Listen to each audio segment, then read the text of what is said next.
नमस्कार।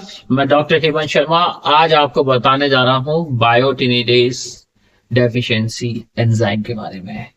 ठीक है, इसको आप ऐसा मान के चलेंगे कि बायोटीन का डेफिशिएंसी, जैसे आपने बहुत बार सुना होगा हेयर फॉल के लिए ये इंपॉर्टेंट है, पर इसके और भी बहुत सारे यूज है जो इस वीडियो के माध्यम से मैं आपको बताऊंगा, जिसको आप समझें। ब्रेन डेवलपमेंट, न्यूरोलॉजिकल, बहुत सारे यूज है। तो बायोटिनिडेज डेफिशिएंसी जनरली आइडेंटिफाई होती है छोटे बच्चों में, कई बार ये अडल्ट तक भी रह जाती है। तो क्या सिम्टम्स आपको आ सकते हैं वो समझते हैं। इसमें क्या होता है, ये एक इनहेरिटेड मेटाबॉलिक डिसऑर्डर है जो है ऑटोसोमल रेसेसिव बायोटिनिडेज डेफिशिएंसी, जिसमें क्या होता है जो एंजाइम है बायोटिनिडेज ये कम हो जाता है या बिल्कुल बनता ही नहीं है, या तो लो है या बिल्कुल एब्सेंट है। तो इसकी वजह से क्या होगा, जो आपका बायोटीन है वो कम हो जाता है बॉडी में। बायोटीन क्या है, विटामिन है।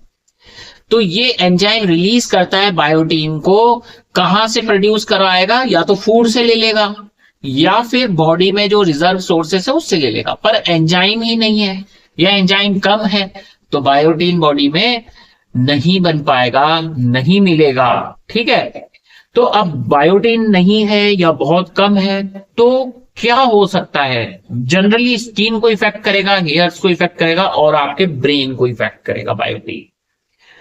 Biotin deficiency mainly, biotinidase deficiency mainly दो तरीके की होती है। एक होती है प्रोफाउंड, एक होती है पार्शियल। प्रोफाउंड होती है कि जिसमें जो ये एंजाइम है बायोटिनिडेज ये 10% से कम बनेगा, तो ये प्रोफाउंड हो गया। इसमें वेरी सीवियर सिम्टम आएंगे जो कि आइडेंटिफाई हो जाते हैं।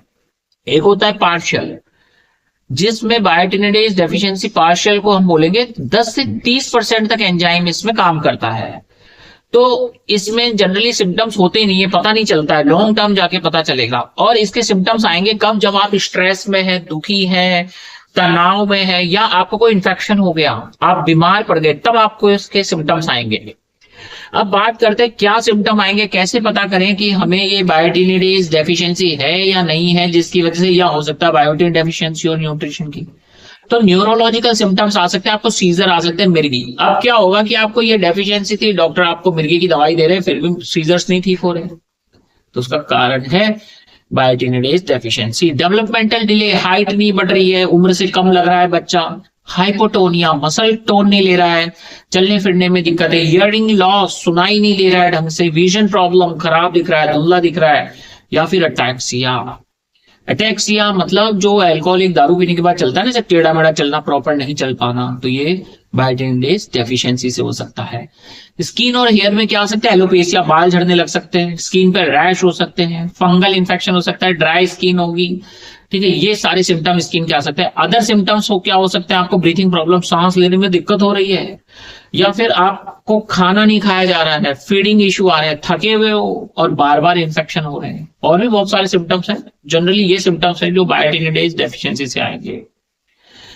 अब बात करें इसको डायग्नोज कैसे करें, कैसे पता करें कि हमें ये डेफिशिएंसी है या नहीं है, तो उसके लिए बायोटिनिडेज एंजाइम ऐसे आप करा सकते हैं, इसके एंजाइम का इन्वेस्टिगेशन करा सकते हैं, जेनेटिक टेस्टिंग भी होते हैं, उससे भी पता चलता है। और बात करते हैं कि अब इसको ट्रीट कैसे करें। देखो, ट्रीट द कॉज, कारण को ट्रीट किया जाएगा कि डेफिशिएंसी है, न्यूट्रिशन से आई है और सिंपल एंजाइम की है, तो हमें बायोटिन बाहर से देना होगा। पर उसके अलावा कई बार जरूरी नहीं है कि यही डेफिशिएंसी हो, साथ में multiple deficiencies, multiple disorders, multiple चीजें इन्वॉल्व होती है। जैसे किडनी प्रॉपर काम नहीं कर रहा, लीवर काम नहीं कर रहा, तो वो भी रूल आउट होना चाहिए। कोई अदर डेफिशिएंसी तो नहीं है न्यूट्रिशन की, उसको भी कवर करना होता है। अदरवाइज सिंगल हम ये देंगे तो उससे रिकवरी हो नहीं हो ये जरूरी नहीं है। ठीक है, तो अगर आपको भी ऐसा लगता है कि आपको ये सारे सिम्टम्स हैं और आपको ऐसा लग रहा है कि आपको ऐसी बीमारी है और आपको ट्रीटमेंट चाहिए या कंसल्ट चाहिए, तो व्हाट्सएप नंबर मेरा इस वीडियो के डिस्क्रिप्शन में अवेलेबल है, वहां जाएं, मैसेज करें, अपना अपॉइंटमेंट बुक करें। वीडियो अच्छा लगता है लाइक कर दें, चैनल पे नए हैं सब्सक्राइब करना ना भूलें। थैंक यू, धन्यवाद, नमस्कार, गुड बाय।